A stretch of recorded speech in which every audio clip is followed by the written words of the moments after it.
وَكَفَى بِاللَّهِ شَهِيدًا، اللہ کافی ہے مددگار کی حیثیت سے۔ محمد الرسول اللہ والذین معہ، یہ وہ جماعت ہے جو اس بیعت کی بنیاد پر وجود میں آئی ہے۔ نوٹ کر لیجئے اس بات کو، یہ بیعت کے تذکرے کے ساتھ اب یہ آیت آ رہی ہے۔ محمد الرسول اللہ صلی اللہ علیہ وسلم ایک بیعت تو وہ لیتے تھے کہ جو کوئی ایمان لاتا تھا ایمان کی بیعت، لیکن جو آپ نے اہل مکہ سے کبھی نہیں لی، بلکہ وہاں تو جس نے بھی کہہ دیا اشہد ان لا الہ الا اللہ واشہد ان محمد رسول اللہ، کوئی فارمل ڈیکلریشن، کوئی اور اس کے لیے کوئی سمبولک کوئی اقدام نہیں تھا، الا یہ کہ کوئی باہر سے آتا تھا تو بیعت ہوتی تھی۔ اس کے بعد آپ نے بیعت مکے میں دو لی ہے، بیعت عقبہ اولیٰ، بیعت عقبہ ثانیہ۔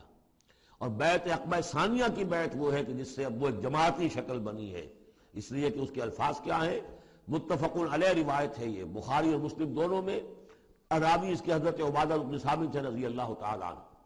وہ بیعت کیا تھی؟ بایعنا رسول اللہ صلی اللہ علیہ وسلم علی السمع والطاعۃ فی العسر والیسر والمنشۃ والمکرہ وعلی عثرۃ علینا وعلی لا ننازل امر اہلہ وعلی ان نقول بالحق اینما کنا لا نخاف فی اللہ لومۃ لائم۔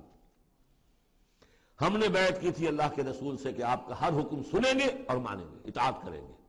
فی العسر والیسر، خواہ مشکل ہو اور خواہ آسانی ہو، والمنشۃ والمکرہ، خواہ ہماری طبیعت آمادہ ہو، خواہ ہمیں اپنی طبیعتوں پر جبر کرنا پڑے،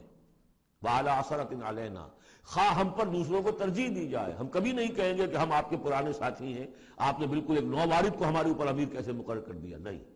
اٹس یور پریروگیٹو، یہ آپ کا اختیار ہوگا، جس کو آپ چاہیں امیر بنائیں۔ وعلیٰ اللہ ننازل امر اہلہ، جنہیں آپ والی امر بنا دیں گے، امیر بنا دیں گے، ان سے بھی ہم جھگڑیں گے نہیں، ان سے تعاون کریں گے، ان کی اطاعت کریں گے۔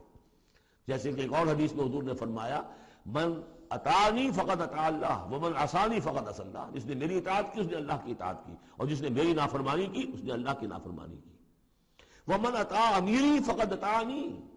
جس نے میرے مقرر کردہ امیر کی اطاعت کی اس نے میری اطاعت کی۔ ومن اطاع امیری فقد ومن عصی امیری فقد عصانی، جس نے میرے مقرر کردہ امیر کی نافرمانی کی اس نے میری نافرمانی کی۔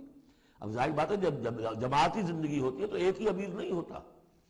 اب ایک فوج ہے، ایک سپہ سالار ہے، لیکن اور چھوٹے چھوٹے جو اس کے حصے ہیں، میمنہ پر کوئی اور ہے، میسرہ پر کوئی اور ہے، اب قلب پر کوئی اور ہے، چھوٹے چھوٹے کمانڈرز بھی تو ہیں، چھوٹی سی کمپنی ہے، پلاٹون ہے، پھر بٹالین ہے، بٹالین سے اوپر بھی ریجیمنٹ ہے، ہر جگہ پر جو ہے اس کے جو آفیسرز موجود ہیں، جو کمانڈرز موجود ہیں، ان سب کا سلسلے وار سب و طاعت کا نظام اگر نہیں ہوگا تو وہ فوج کہاں ہوئی؟ اس طرح ایک جماعت ہے، ایک پورے ملک کے اندر جماعت ہے، اس کا امیر ہے، پھر اس کے کئی صوبائی اس کی شاخیں اس کے امیر ہیں، تو یہ تو نظام اس طرح چلے گا۔ تو یہاں پر وعلیٰ ان نقول بالحق اینما کنا، اور آخری بات جو تھی اس بیعت کے اندر کہ ہم جہاں کہیں بھی ہوں گے حق بات ضرور کہیں گے، مشورہ مانگا جائے گا مشورہ دیں گے، we will not hold back our opinions، ہم اپنی رائے دیں گے، حق بات کہیں گے جہاں کہیں ہوں گے، لیکن اس کے بعد جو فیصلہ ہوگا فَإِذَا عَزَمَ الْأَمْرُ، جیسا کہ ہم پڑھ چکے ہیں، جب فیصلہ ہو جائے تو پھر یہ کہ اللہ اور اس کے رسول کی اطاعت لازم ہے۔ تو فرمایا یہ محمد الرسول اللہ والذین معہ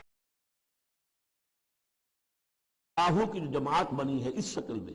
اس قتال کے مرحلے کے شروع ہونے سے پہلے